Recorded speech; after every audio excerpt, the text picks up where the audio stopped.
जुलूस निकल रहा है, आप कह रहे हैं, एक साहब कहने लगे साहब ये जो जुलूस निकलता है ना हमें गैर मुस्लिमों पर हमें एक पावर का एहसास होता है। वारे मुसलमान, ऊंट रे ऊंट तेरी कौन सी कल सीधी। तो बिदात और खुराफात के जरिए अपना पावर दिखा रहा है। तुझे बड़ा पावर दिखाने का शौक है तो आ। मुअज्जिन सदाएं देता है फजर की अजान में, अस्सलातु खैरुम मिनन नौम, नमाज नींद से बेहतर है। वो पावर दिखाने की जगह थी कि सारी दुनिया के करोड़ों मुसलमान, दुनिया खाबे खरगोश के मजे लूटती रहे, मुसलमान सुबह उठ करके फजर की नमाज में जमात से आकर के हाजिरी देता है। ये है आपका पावर।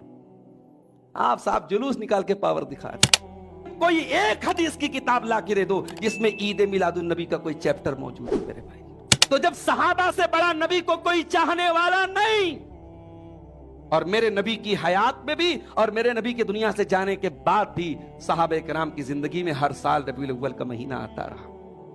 कोई एक सबूत लाके दे दो किसी सहाबी ने जुलूस निकाला हो, किसी सहाबी के छत पर या अस्सलातु वस्सलामु अलैका या रसूलल्लाह का झंडा लगा हो, किसी सहाबी ने नारे लगाए हो इस महीने में, और किसी सहाबी ने इस महीने में अपने नबी की पैदाइश का जश्न मनाया हो। अगर सहाबा ने नहीं मनाया तो क्या हम और आप उनसे बड़े मुहिब्बे रसूल हो गए, उनसे बड़े रसूल के चाहने वाले हो गए, उनसे बड़े रसूल से मोहब्बत करने वाले हो गए?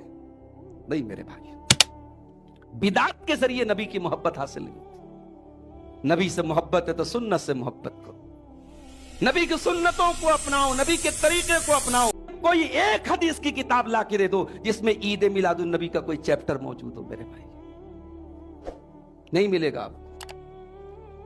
ये उस दीन का पार्ट है ही नहीं है जो दीन मेरे नबी पर मुकम्मल हुआ।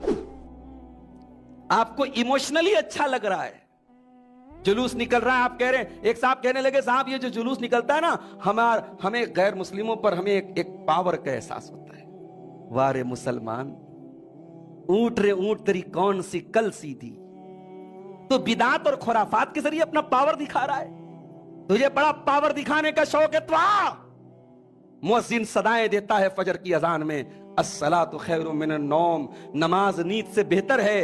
वो पावर दिखाने की जगह थी कि सारी दुनिया के करोड़ों मुसलमान, दुनिया खाबे खरगोश के मजे लूटती रहे, मुसलमान सुबह उठ करके फजर की नमाज में जमात से आकर के हाजिरी देता है। ये है आपका पावर। आप साहब जुलूस निकाल के पावर दिखा रहे। मुहर्रम का महीना आता, ताजिया निकाल के आप पावर दिखा रहे। आप बिदात के जरिए पावर दिखा रहे हैं। मेरे नबी ने, मेरे नबी के सहाबा ने इस्लाम के जरिए अपना पावर दिखाया है। अल्लाह के नबी सल्लल्लाहु अलैहि वसल्लम जब मदीना पहुंचे, और जब आपने मदीना पहुंचने के बाद जब उम्रा करने के लिए आप अपने सहाबा के साथ मक्का आए सन 7 हिजरी में, सन 6 हिजरी में जब आप निकले तो काफिरों ने रोक दिया, सुलह हुदैबिया हुई। फिर नेक्स्ट ईयर सन 7 हिजरी में जब अल्लाह के नबी उम्रा करने आए तो मदीना की आबो हवा की जो है वो सहाबे किराम को रास नहीं आई थी। तो उम्रा करने गए तो सहाबे किराम बीमार पड़ गए, एटमॉस्फेयर चेंज हुआ, क्लाइमेट चेंज हुआ, बीमार हो गए। तो अब जब बीमार हुए तो तवाफ करने के दौरान सहाबे किराम कमजोरी महसूस कर रहे थे। अल्लाह के नबी ने कहा एक काम करो, 7 चक्कर होते हैं तवाफ में, इन 7 चक्करों में शुरू के 3 चक्करों में रमल करो। रमल का मतलब छोटे छोटे कदम बना के जल्दी जल्दी दौड़ो। क्यों? ताकि काफिरों को यह एहसास हो जाए कि हम मदीना जाने के बाद कमजोर नहीं हुए, हमारे पास अभी भी उतनी ही ताकत और एनर्जी। सहाबे किराम बीमार थे, बुखार था उन्हें, क्लाइमेट चेंज का असर था उनकी बॉडी पर, मगर नबी ने कहा कि अब तुम्हें तवाफ करना है तो शुरू के 3 चक्करों में रमल करना है। और जब हजरत उमर फारूक का दौर आया और मक्के से और खाने काबा के पास से जितने मुशरिक थे सब चले गए, खत्म हो गए मुशरिक मक्का से, जजीरतुल अरब से, तो हजरत उमर ने बड़ी पॉइंट की बात कही थी। हजरत उमर ने कहा था मालना वली रमल, अब हमें रमल करने की क्या जरूरत है, अब तो मक्के में कोई काफिर नहीं है, किसी को पावर नहीं दिखाना है। मगर ये काम चूंकि नबी ने कर दिया है, और नबी का किया हुआ काम ये लॉ होता है, ये कानून होता है, ये शरीयत का किस्सा होता है, इसलिए अब ता कयामत हमें ये रमल करना है, हम इसको छोड़ नहीं सकते। तो सहाबा ने तो सुन्नत के जरिए पावर दिखाया था, आज का मुसलमान बिदअत के जरिए पावर दिखा रहा है, कह रहा है साहब जुलूस के जरिए पावर दिखा रहे हैं। हम इसलिए ये ईद नहीं मनाते क्योंकि दीन मुकम्मल हो चुका है। اور یہ دین 1400 سال پہلے مکمل ہوا ہے. اور ایک بڑی گولڈن بات آپ کے سامنے کہنے جا رہا ہوں، ہو سکے تو اس بات کو اپنے دماغ کے کسی کونے میں نوٹ کر لیجئے. یہ بات کہنے والے کون ہیں؟ امام مالک رحمت اللہ علیہ. امام مالک کون ہے؟ امام مالک وہ ہستی ہے پیارے نبی کے انتقال کے تقریباً 90 سال کے بعد پیدا ہوئے مدینہ میں، اور ساری زندگی انہوں نے نبی کی مسجد میں بیٹھ کر حدیث کا درس دیا ہے. امام مالک کو امام دار الہجرہ بھی کہا جاتا ہے، مدینہ کے بہت بڑے امام. مدینہ کے اندر کیا عمل ہو رہا ہے اس بارے میں سب سے اوتھینٹک اگر کسی کا قول ہوتا ہے تو امام مالک کا ہوتا ہے. امام مالک وہ ہستی ہے مدینہ کے اندر بیٹھ کے نبی کی مسجد میں بیٹھ کے حدیث کا درس دیتے. امام مالک کہتے ہیں من ابتدع فی الاسلام بدعتا حسنتا، اگر کوئی اسلام کے اندر بدعت نکالتا ہے اور وہ یہ سمجھ کر کے نکالتا ہے کہ یہ بدعت اچھی بدعت ہے، کسی بدعت کو اچھی بدعت سمجھ کر کے کرتا ہے، فقد زعم ان محمدن صلی اللہ علیہ وسلم خان الرسالہ، تو وہ یہ کلیم کرتا ہے، وہ یہ دعویٰ کرتا ہے کہ محمد رسول اللہ صلی اللہ علیہ وسلم نے اللہ کی رسالت کا حق ادا نہیں کیا. کتنی بڑی بات ہے. امام مالک کہہ رہے ہیں اگر کوئی بدعت کر رہا ہے اور یہ سمجھ کے کر رہا ہے کہ اچھا کام ہے، تو وہ یہ کلیم کر رہا ہے، یہ دعویٰ کر رہا ہے کہ نبی نے اپنی رسالت کا حق ادا نہیں کیا. کیوں؟ اس لیے کہ اللہ قرآن میں کہہ رہا ہے الیوم اکملت لکم دینکم، اے نبی میں نے اپنے دین کو مکمل کر دیا ہے. امام مالک کہتے ہیں اللہ نے جب یہ آیت اتاری، اللہ نے کہا آج میں نے اپنے دین کو مکمل کر دیا ہے. تو جو اس دن دین کا حصہ جو چیز نہیں تھی وہ آج بھی دین کا حصہ نہیں بن سکتی. یہ امام مالک اپنے دور میں کہہ رہے ہیں، نبی کے انتقال کے 100 سال کے بعد. آج ہم 1400 سال کے بعد یہ بات کہہ رہے ہیں کہ جو چیز نبی کے دور میں دین کا حصہ نہیں تھی وہ آج بھی دین کا حصہ نہیں ہو سکتی ہے. ہم عید میلاد النبی اس لیے نہیں مناتے ہیں کیونکہ نبی سے سب سے زیادہ محبت اگر کوئی کرتا تھا نبی کے صحابہ کرتے تھے. ہماری محبتیں جھنڈوں کے ذریعے ظاہر ہو جاتی ہیں. ہماری محبتیں نبی کا نام آیا انگوٹھا چوم لیا ہو گئی محبت. ہماری محبت تو صاحب بائک کے اوپر چھوٹی سی جھنڈی لگا لیا ظاہر ہو گیا کہ ہم رسول سے بڑی محبت کرتے ہیں. معاف کرنا میرے بھائیوں، صحابہ کی محبت میں شو آف نہیں تھا. صحابہ کی محبت بڑی سچی بڑی خالص محبت تھی. صحابہ اپنے نبی سے اتنی محبت کرتے تھے کہ ہم تصور نہیں کر سکتے، ہم سوچ نہیں سکتے. حضرت خبیب ابن عدی کو یاد کرو میرے بھائیوں، سولی پہ چڑھایا جانے والا ہے. کہا گیا ہے خبیب تیری زندگی کی کوئی آخری خواہش ہو تو بتا دے. حضرت خبیب نے کہا میری زندگی کی آخری خواہش یہ کہ 2 رکعت نماز پڑھنا چاہتا ہوں. کہا ٹھیک ہے پڑھ لو تم 2 رکعت نماز. حضرت خبیب نے بڑی ہلکی نماز پڑھی اور سلام پھیرنے کے بعد کہا کہ میں نے اس لیے ہلکی نماز پڑھی کہ کہیں تم یہ نہ سمجھو میں موت کے ڈر سے نماز کو لمبا کر رہا ہوں. ان لوگوں نے کہا خبیب کیا تو یہ تمنا کرے گا، کیا تو یہ آرزو کرے گا کہ ہم تجھے چھوڑ دیں اور تیری جگہ محمد رسول اللہ صلی اللہ علیہ وسلم کو سولی پہ چڑھا دیں؟ کیا تو یہ گوارا کرے گا؟ کیا تو یہ پسند کرے گا؟ اگر ہم تجھے چھوڑ دیں اس شرط پر کہ تیری جگہ تیرے نبی کو سولی پہ چڑھا دیا جائے تو کیا تو اس کو قبول کرے گا؟ خبیب ابن عدی جواب دیتے ہیں او لوگو تم میری جگہ میرے نبی کو سولی پہ چڑھانے کی بات کرتے ہو، ارے میں تو یہ بھی گوارا نہیں کروں گا مجھے بخش دیا جائے، مجھے چھوڑ دیا جائے، میری جان بخش دی جائے اور بدلے میں میرے نبی کے پاؤں میں ایک کانٹا بھی چبھویا جائے. میرے نبی کے پاؤں میں ایک کانٹا چبھو کر کے اگر میری جان بچتی ہے میں اپنے نبی کے پاؤں میں وہ کانٹا بھی چبھنے نہ دوں گا. اتنی محبت کرتے تھے صحابہ. ہجرت کا سفر یاد کرو میرے بھائیوں.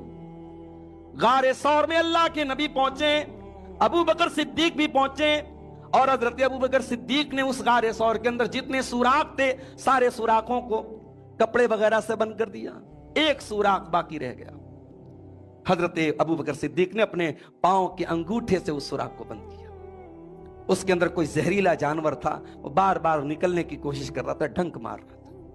اور اللہ کے پیارے نبی سفر کی تھکاوٹ تھی، تھکے ہوئے تھے. آپ حضرت ابو بکر کی گود میں سو رہے تھے.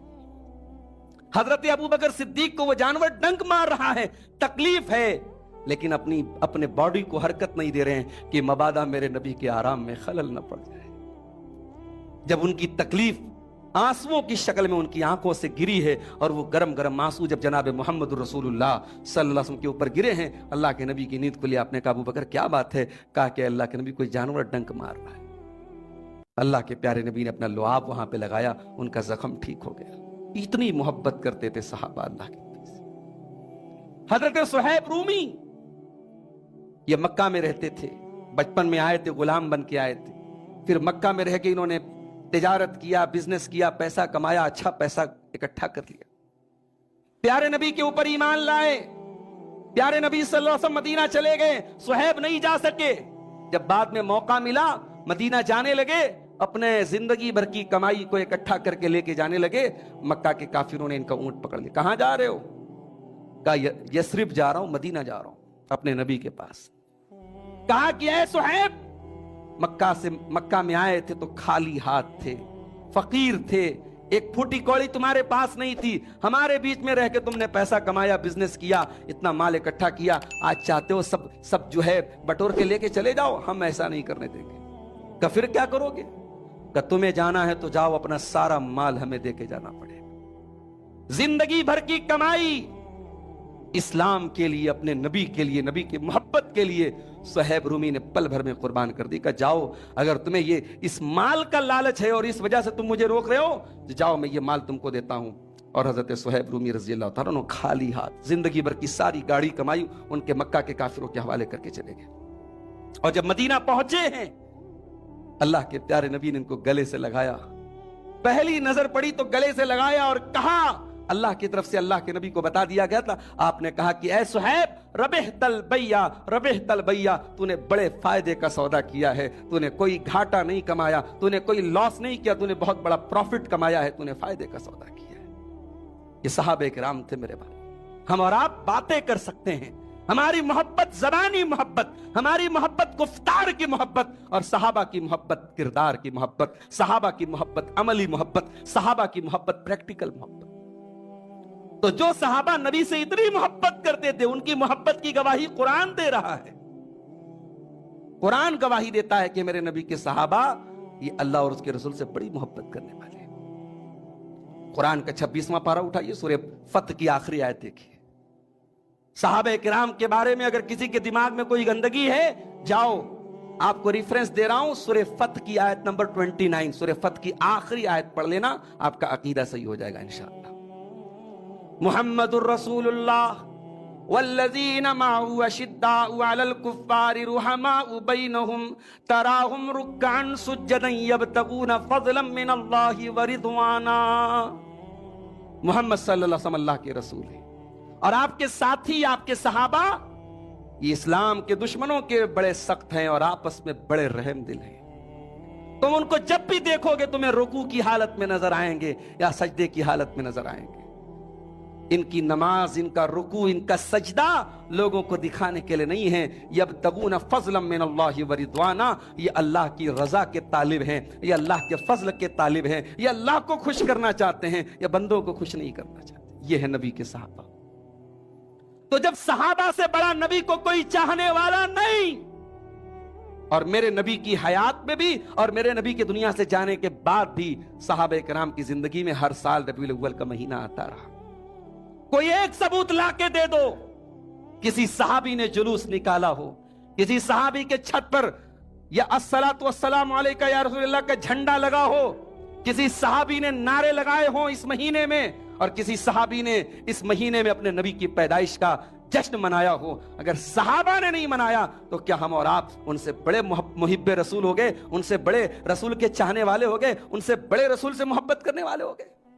नहीं मेरे भाई, बिदात के जरिए नबी की मोहब्बत हासिल नहीं होती। नबी से मोहब्बत है तो सुन्नत से मोहब्बत करो, नबी की सुन्नतों को अपनाओ, नबी के तरीके को अपनाओ। अल्लाह के नबी फरमाते हैं, मन अहब्ब सुन्नती फकत अहब्बनी व मन अहब्बनी कान मैया फिल जन्ना, कि जो मेरी सुन्नत से मोहब्बत करेगा वो मुझसे मोहब्बत करता है, और जो मुझसे मोहब्बत करेगा वो जन्नत में मेरे साथ रहेगा। तो जिसको नबी से मोहब्बत है वो नबी की सुन्नत से मोहब्बत करेगा। बिदात को सीने से लगाने वाला नबी से मोहब्बत का झूठा दावा करता है।